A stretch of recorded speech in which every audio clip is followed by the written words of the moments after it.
Hello, my love. You okay? I'm good. How are you? Hello. Uh, put that just down a little bit. Who's Sorry. this? This is my first live Instagram thing with you, Lydia. So, No way. Is it um, actually? yeah, it's my first one. How are you? How are you getting on with it all? You're doing Grand great. Tom. So, doing Thank you great. very much. Thank you very much. Yeah, I'm just trying to make the most out of, like what we can do really. Do you know what I mean? There's not much that you can do. I need to stay busy. That's all I know. Yeah, of course, of course, of course. I What think about yourself? I'm at home with the family with this little one. I've got four kids, you see. So one on the way in July. So that's only five. So I'm very Ah, busy with the family, but I've enjoyed it, Lydia. You know what I mean? well, But, congratulations. Another on the way. thank you very much. Thank you. Well, I'm delighted that you caught on because, like obviously an esteemed career in your own right, but Yeah. when you speak to any of the guys that are kind of, the new up and coming guys, your name is always mentioned. They always talk about you. It's always mentioned in high esteem, let me Ah, just say. But you've had such an incredible journey within boxing. yeah. Now I'm not boxing no more. I look back at my career and I'm very proud because I've done a lot. Obviously, in Mm-hmm. professional, didn't really work out the way I wanted it to work out. I've seen people who have become world champions, like three fighters become world champions who have beaten the amateurs. And I'm thinking, why couldn't I become a world champion in the pros? But looking back now, with time to reflect on what I've done, I'm very proud of what I've done in the amateurs. And in the pros, I mean, I turned pro 29, and Bob McCracken offered me a job on GB. He said to me, "Don't go to he said to me, if you don't go to the 2016 Olympics, there'll be a job on GB if it didn't go." And I decided to turn pro anyway. And even though it didn't work out, after boxing, I've got a good, a good life now. So it's worked out good for me. You know what I mean? Like, do you feel it kind of in a sense that you needed to do it? If you hadn't to turn pro, it would have always been the what if kind of approach. If I wouldn't have turned pro, one second, Lydia, do me a favor. Babe. Can I just do some stuff? Just 2 minutes. Come on, stay to bed. Come on, important. Sorry, That's okay. go on. Sorry, sorry. No, so what was sorry? What was the question, do, Lydia? do, do Sorry. you think that you should do you think that you had to go pro? Do you think that if you didn't make that decision to go pro that it Okay. would have always played on your mind? At 28, when I decided to go pro, I thought to myself, if I wouldn't have went pro, I would have thought it would have been a better pro than what I actually was. So I Mm-hmm. would have stayed amateur, and even if I would have went to the next Olympics, I would have been, I could have been a world champion because I've beat certain fighters who've gone on to do good things. But I'm glad that the choice I made. I'm glad because I wish I would have went to the 2016 Olympics and won a medal because I was so close off winning a medal in 2012, and that still hurts me to this day that I didn't win a medal. Believe it or not, I got beaten in a professional ring, and I was bothered, but it really hurt me when I got beat more in the amateurs. So that just shows you where I was at. You know what I mean? Well, when you say that it hurt you, I mean, like for someone listening, they'll look at that and they'll go, I mean, you're in the history books in terms of what you achieved in your amateur career, and the medals that you brought home, not only for yourself but for your country.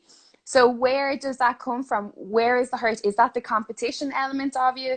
Like can you not sit back and say, well, it's not too bad because look what else I've achieved, so never mind. Do you know? Because I medalled in all the competitions, and in the Olympics, it was for the point where I know when you want something so bad. At the time, I was praying to God, knocking 10 years off my life just to win a medal. That's how much I wanted to become an Olympic medalist. And then to get beat by a point. And it's funny enough, I watched the fight back for the first time last week. Just let me just sort this light out, Lydia. No problem. Take your time.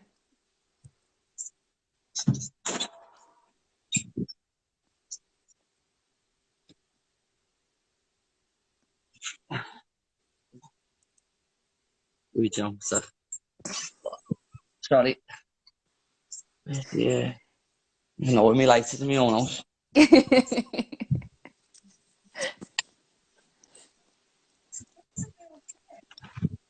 Is that all right? That's perfect. That's perfect. Yeah, so, yeah, at the time, obviously, like, not medaling, it killed me for ages. And obviously, I watched me fight back last week for the first time in like 7 years. And I thought I'd done a lot better than the fight than I actually did. I thought I got robbed. Watching it back, it was a close fight. I thought I should have got it because it was in London, but I couldn't have really moaned about it. Do you know what I mean? So, but it's one of them. You looking back at my career, I'm very happy and proud, and I'm in a great position with the best management company in the world, MTK. So, what I've experienced in boxing as an amateur, turning pro, my pro debut was Stalker and the prize fighters, no, the heavyweight. So Yeah. I've done a lot of things like topping bills, and I've won a belt, and I've experienced. I've been beat, I've been stopped by Jack Cat. I've done a lot of things, so I've experienced a lot to pass on to fighters coming through. You know what I mean? What's been the highlight? What's the one thing when you look back and you go, I can't believe I've done that? Because a lot of your fans and a lot of boxing fans will automatically assume that it was the gold medal, the Commonwealth. Yeah. Do you know what it was? It was qualifying for the Olympics. That was because anyone knows to go to the Olympics, you don't just get picked and all that. And I went to Azerbaijan, won 3 fights to win them, to qualify, and then 4 fights for the medal. And when I'd done that, I cried. I was just so like, I've done it. I've finally done it. Like, it was a dream and that's probably my proudest moment. Winning a gold in the Commonwealth was brilliant, but going to the Olympic Games and I qualified, I think it was like a year before the actual Olympics started. So I had a year just basically, everyone called me an Olympian. I was bloody famous in Liverpool. Everyone loved me, and it's a massive, it's an amazing feeling. Do you know what I mean? So that's why going back to the Olympics, not winning the medal, to get beat by a point, you probably like, do you know what I mean? It hurt me, but obviously, look, it is what it is. Looking back now, I was acting a bit stupid the way I was acting after it, because I was being a bit spoiled for that. I wouldn't do an interview, I wouldn't do nothing. I was like, no, it's funny, but yeah. Well, I'm glad you've relaxed the media ban for now. Yeah. I'm 100 mile an hour, so I mean, I'm 100 to my personality, so yeah, I haven't changed. I'm 35 now, I'm still the same. When you were winning, who was the one person who, you know, you couldn't wait to see or couldn't wait to speak to after you got the win? Who was the kind of influential person that you really wanted to be like, look, I'm after winning this, I've won this medal? Where did the pride come in? Yeah, my mum and my wife now, obviously, because I've been with my wife for like 18 years, a long time. I've been through ups and downs, and obviously she stood by me through a lot of things. You know what lads are like, we're all pains in the asses. So I Have don't know. an idea yet? Yeah, do you know, we're all the same. So I think obviously them two more than anything, my mum and obviously my wife. So, but I mean, it's a mad. How can I explain? Like, looking back at the last 10, like 2010, I won Olympic Commonwealth Gold Medal. It's like 10 years on, and I'm like, where's them 10 years gone? Yeah. Like, sorry. Oh shit. Sorry. All good. So yeah, it's like, where's them 10 years gone? And a few of the lads now who will go in the Olympics, obviously it's supposed to be this year. It's been put back a year, hasn't it, to next year? And like, you've got to wait. Like, people who want to turn pro now, they're stupid. You've got to try and go them Olympics, because you'll never experience nothing like it in your life. You know what I mean? Well, there's a really big, I'm glad that you said that, because when we kind of heard that the Olympics were going to be put off to next year, there was a big thing in a lot of the media, you know, should the people who were touted to get the gold medals, should they move on now? Should they wait? You know, what's the right thing for them to do in their career? Because obviously they've trained to the point where they think they're going to get to go to the Olympics, and then obviously what's happened has happened. So do you think that they should all hang on and they should continue to wait for the next Olympics?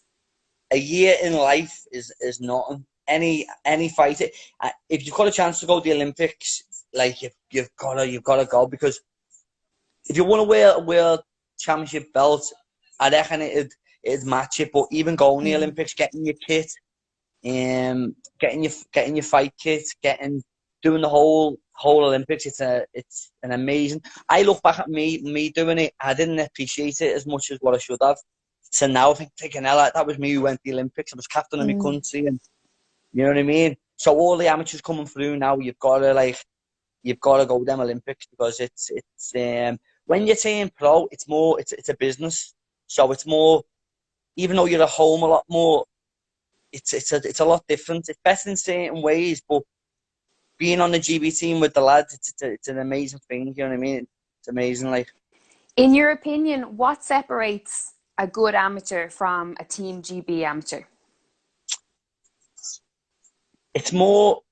Well, I went in. No one really knows this. I went in three ABAs. Never won an ABAs. I got beaten in the semis and in the final twice, and that was domestic level. But then when I stepped up to fighting internationally, I was brilliant. The rings were bigger. I used my awkward style, and I just knew how to win over 3 rounds. And so I'd say more people like to box, tall, but then it's all different sorts of styles. Now I think that the scoring's changed a lot more now. Back then it was points. So what I used to do, I used to win the first round, and if I won the first round, the opponent had to come then, and if the opponent had to come, I'd always win. But now it's different scoring, isn't it? So I can't really comment on how it goes now.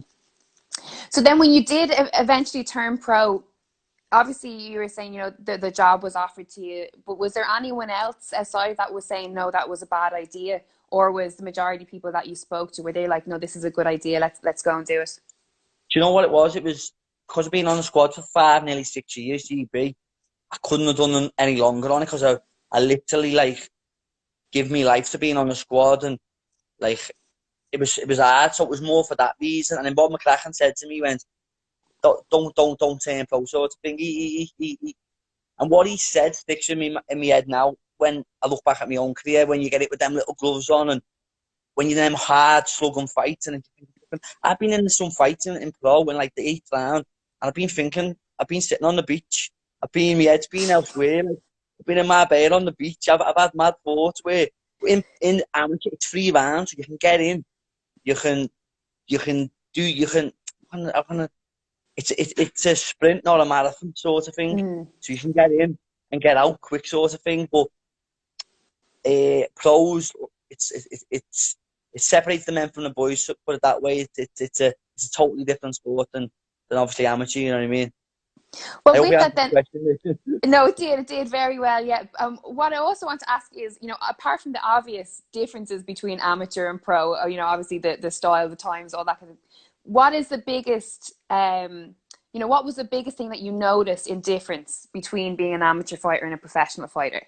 From the standpoint of, I think a lot of people, kind of fans want to get an understanding of, what the difference is, I suppose, between amateur and pro, and why some amateurs flourish and why some amateurs don't. So it's always a topical of interest for the fans. Yeah. Well, look at me. I was one of the best amateurs in the world. I beat bloody near everyone, and I can hold my hand up and say, what I was as an amateur when I say pro, couldn't do it. I don't know where. I was always fit. I used to do everything correct, but I just don't know if it was the long ground or be switching off. It's just a totally different. It's a totally different sport. I remember getting this. I remember Bob McCracken 2010 saying to me, 2012, when you get it with them little gloves on, and I've got a decent chin. And I remember getting Jack with me with a jab in the first round, and I put the backhand. I was like, what the fuck's that? You know what I mean? It's just the little gloves, and it's and over a long period of time, 10 rounds, 12 rounds, it takes a lot out of you. I've been obviously the day after the fight, and I can't think straight because I'm concussed, because I've took so many punches and whatnot. Do you know what I mean? It's a hard sport. People say, oh, everyone boxing on the telly, and it's a dream to fight on the TV and be pro and do the ring walk. It's an amazing thing to do all that and come out to your song, but it's a hard sport. It's a hard sport. That's why me being with MTK now as well, I get a lot of fighters that message me daily, and I always be honest with them. you've got to be in a certain level to turn pro, or you've got to be a massive ticket seller and be very popular. Sorry, just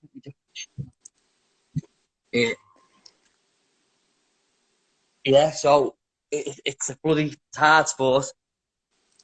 So my next question then, leading very nicely in, when you did decide to retire, when was the kind of role with MTK? Like, was that something that was spoke about? You know, did you say, you know, this is something that I want to get into, that I have an interest in? Because when a lot of guys retire, most of them are like, I don't want to do anything with boxing. I don't want to see a boxing ring. I don't want to see a glove. I'm gone. I'm out of here. So why was it different for you? Why did you want to keep involved in the sport and help the next generation? Just basically because I was I've lived in Marbella now for the past like 6 years. So obviously he's not a part of, he's had to take a backward step from MTK, obviously the last couple of years because of a load of bollocks. But like Daniel, obviously Kinani, has done a lot for me over the past couple of years, and then obviously he advised me to try and look for, when I got beat against Master Dodd, he rang me and he said to me, if someone like him is beating you, where are you actually going, sort of thing, do you know what I mean?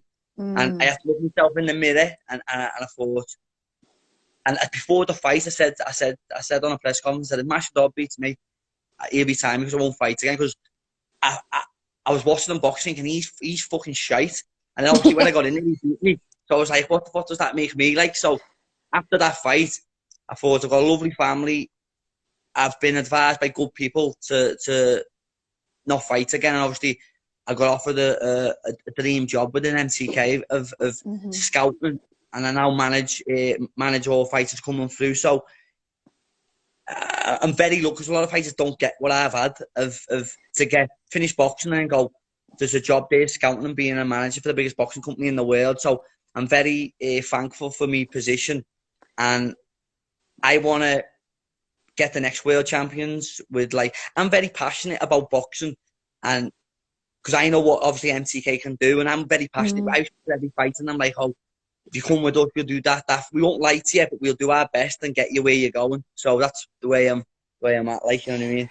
So when Daniel called you and said that about the fight and what are you going to do, like, how do you respond to that? Because that's a very telling testament of your character, because some people could go, you know, go F yourself and hang up the phone, I'm out here.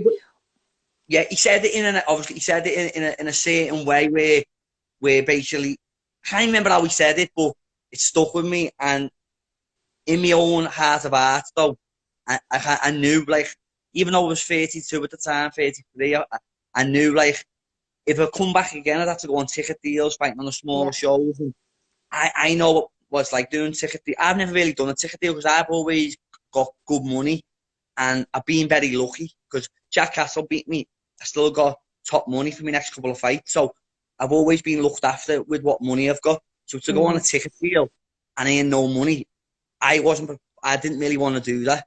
But obviously, to answer your question, when Dan spoke to me over that, I was like, I just took it in and I thought, you know what? And then obviously I've been offered one of the best jobs in the world. So I'm very, I've got a dream job, put it that way, of doing what I'm doing. Do you know what I mean?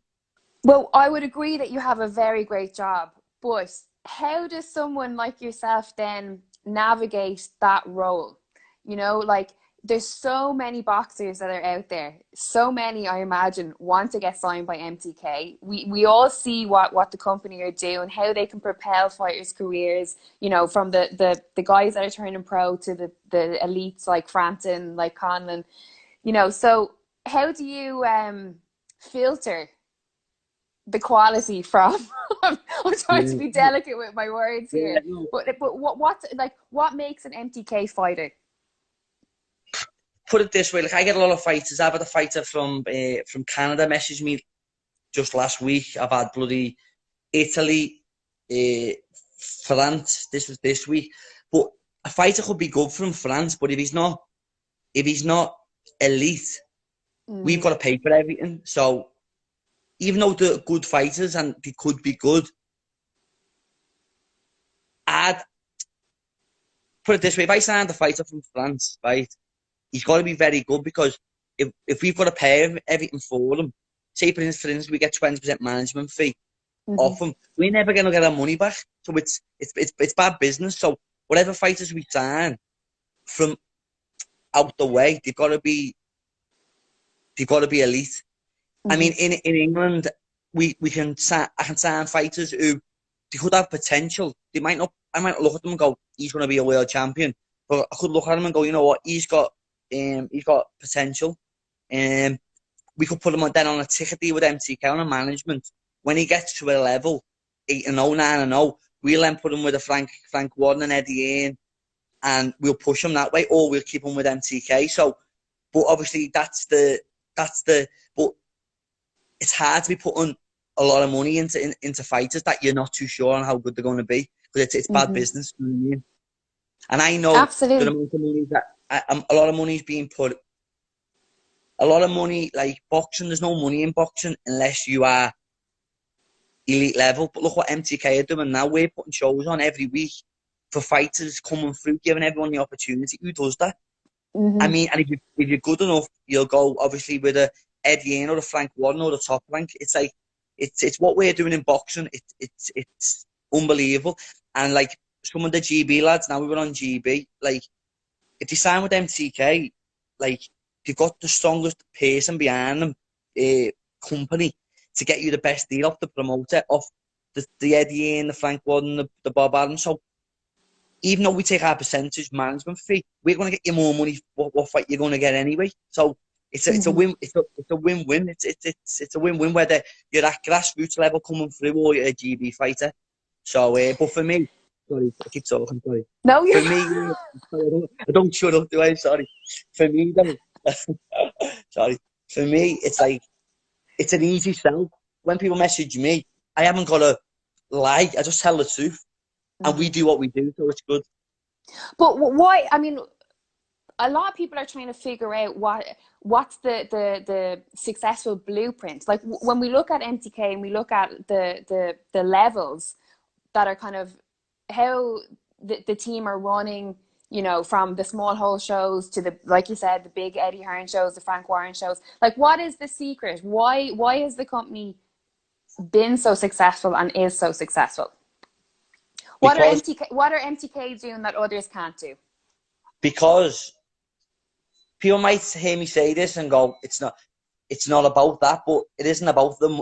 Obviously, everything's about money because you can't keep losing money, but it's about the passion. Like, we've got a team of 15, 20 staff, MTK, and we're so passionate down to what we can do for the fighter. And I think that's what separates us from I think anyone else, because even though obviously we want to earn money, it's a passion as well, and we're all very passionate about it. Obviously, like Tyson Fury, like I don't get involved in what fighters get percentage wise, but obviously when Tyson Fury boxed in America, obviously I was made up that obviously MTK have got something back, really big money, because they deserve it. Do you know what I mean? Mm-hmm. If that makes sense. So fighters like that, I'm made up. We've got fighters like him, Billy Joe, Liam Smith, because they do you know what I mean? They're like the big names, you know. Do you feel like when you are establishing relationships with fighters, you know, not just the new guys, but the guys who've been in the game a long time, do you think that there's a kind of a mutual respect or, you know, an understanding there because you've done it, because you've kind of walked the walk, so you know exactly what they're going through? Exactly. Yeah, like I won't lie to the boxer. I'll tell them how it is, and if certain fighters I see potential in, if they're not, like certain fighters, maybe they're never going to be a world champion, but even winning a British title or Commonwealth, it's still a massive achievement. And if I can help a fighter do that, it's an English title, British title, I will do that. And obviously, like, I'll never lie to the fighter, and I think fighters respect me for that, if that makes sense. Like, that I'm not going to go, oh, well, sign with us and we'll give you a sponsorship each month and we do this and we do that, because it doesn't really work like that. You know what I mean? If you turn pro, you've got to be honest with yourself, and some fighters want to be Instagram boxers and just put stuff on social media and like they're a pro boxer, but every fighter gets to the level where you've got to step up and fight someone. I done a Jack Cass on my 9th pro fight. I got beat. But every fighter should have the same sort of thing. When you get to the level, you've got to step up. If you win, you win. You're going to good things. If you don't, you've got to look at your career and see where you're going. You can't fool yourself, sort of thing. Mm-hmm. Do you know what I mean? So, I hear you. Here's a question for you. If a fighter out there, not just boxing, we'll say combat sports in general, not everyone is going to get the opportunity to have a management company or a promoter like MTK. So what advice would you give a fighter that's starting out, trying to navigate their own career, that doesn't have a management team, that, you know, their coaches probably know less about business than they do? Like, what bit of advice can you give them on how they can navigate their own careers? for me, it depends on what level. They've got to be honest with themselves and like, I want to say, like, if a fighter, for instance, right, has won an ABH title and has never boxed for GB, he wants to turn pro. First and foremost, he's got to set a goal. I want to become an English champion. And I think you need to set goals. And when you complete each goal, English, British, Commonwealth, you can move on to bigger and better things. But I think you need to set certain goals. And you've just got to be honest with yourself and not, it's no one else's fault. If you get in the ring, I mean, you can blame anything, but it's down to yourself. So you've got to be honest with yourself. Do you know what I mean? Yes. Like, good advice. You can't, like, you just got to be honest with yourself. There's a lot of fighters, quite a few fighters, because every fighter's got an ego as well. So you've got to be, you've just got to be honest with yourself. For instance, my last fight was against Masha Dodd. He told me before the fight he was going to retire me. And he actually has retired me, and I think, fucking hell, but you've got to be honest with you. You've got to look yourself in the mirror and be honest, and that's basically it. Do you know what I mean? Did you do visualization when you were fighting? To be honest, I had a mind coach when I boxed Craig Evans for the first couple of fights, but I'm under a mile an hour, mate. Like, I can't concentrate. I'm like a big kid, and like. I did it for a couple of fights, yeah, but then I got bored of doing it because I had to speak to this person all the time, and I'd rather really be doing what I was doing. Do you know what I mean? So it's like, but they are very good having a mind coach and things like that. It is very, very good to do something like that. But I'm very scatty. I'm a very scatty person. Well, while we were talking, everyone has an opportunity to put questions into the question box to ask you before we finish. So I'm going to go in there and have a look and see what everyone wants to ask you. There was a few in earlier on today as well. Straight off the bat, right in, Liam Beefy Smith, your favourite Scouse fighter? Again, that's a hard one. Favourite, bloody hell. Do you know what? It'll be Stephen Smith. It's between two. Oh, do you mean like who I think's the best? Yeah.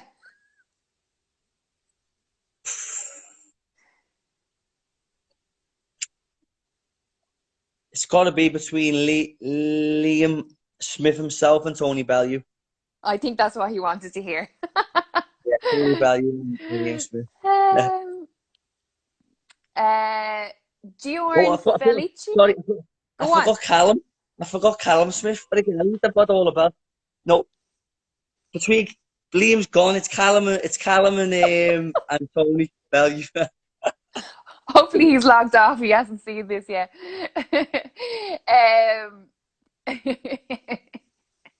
Liam said it's your favourite, not best. Favourite. Oh, favourite. Stephen Smith. Stephen's maybe one of my best mates. Stephen. Liam's a second.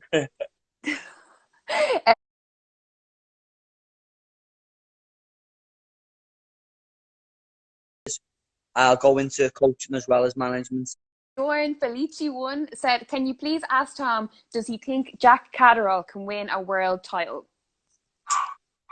100% Jack can win a world title. I think he's got everything to become a world champion. I think obviously he's with MTK. He's gonna I don't know what's going to be happening with him in his next fight, but he might. I don't know if he's going to take a backward step and let the others fight, but 100% he'll become a world champion because he's a. I think him and Josh Taylor would be a great fight. Yeah, amazing. You've got to edge Josh on obviously his performances because he's bloody brilliant, but Jack's very, very, very good fighter. So yeah, definitely can win a world title. Let's see. A lot of people are asking, are you making a comeback? Would you ever consider a comeback? No. Do you know what? I've, like I said earlier on in the interview, I don't think I can get past British level, so I don't think it's worth taking the punches. I've got a family. At this moment in time, I'm happy being a father and looking at different things, so no, I definitely won't fight again, no. Sensible decision. Sam Cairns has asked, what was your best technique when fighting? I was just very awkward. See, in amateur boxing, because it was over 3 rounds, I was very awkward and elusive. So I'd say being awkward, but in the professionals, you can't be awkward for 10 rounds because you get found out. So I'd say awkward, and I had a good jab.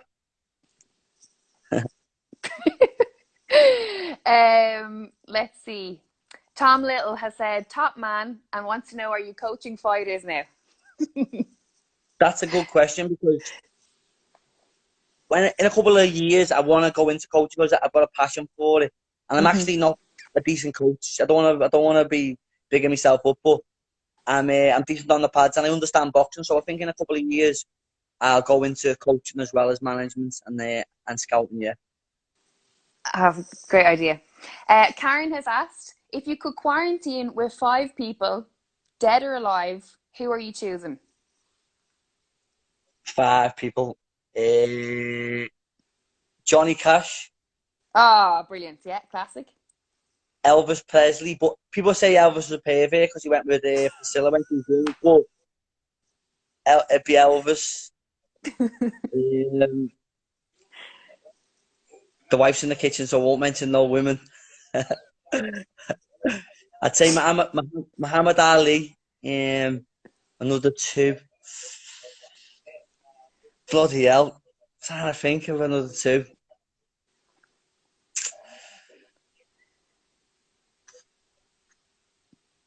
Del Boy. Ah. In character or David Jason? In character. Yeah. And what's he called? The guy who bloody done that. He done that thing for the awards, and he named all the paedophiles in the Ricky Gervais. Yeah, him. He's a legend. He's a legend. So I'd like, yeah, he'd be in me top 5. That's a good quarantine house. Just obviously, I don't want to be going off boxing because obviously we're speaking about boxing, but what are you thinking about all this conspiracies and all that? Because my head's gone with it. I think the world's good. Yeah, my brother is very like he's like down a rabbit hole. So he kind of like drip feeds me different information. Like I don't trust newspapers. I don't trust mainstream media. I don't trust a lot of I'm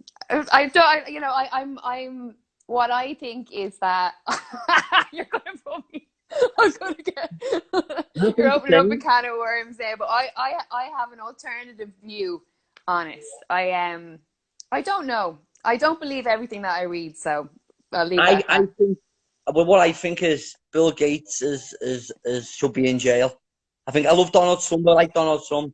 I think Bill Gates he's doing this vaccine for money and whatnot and for whatever. So I think it's all just man-made disease. That's my opinion anyway. Well, for me, my issue with this, Tom, is mandatory vaccination.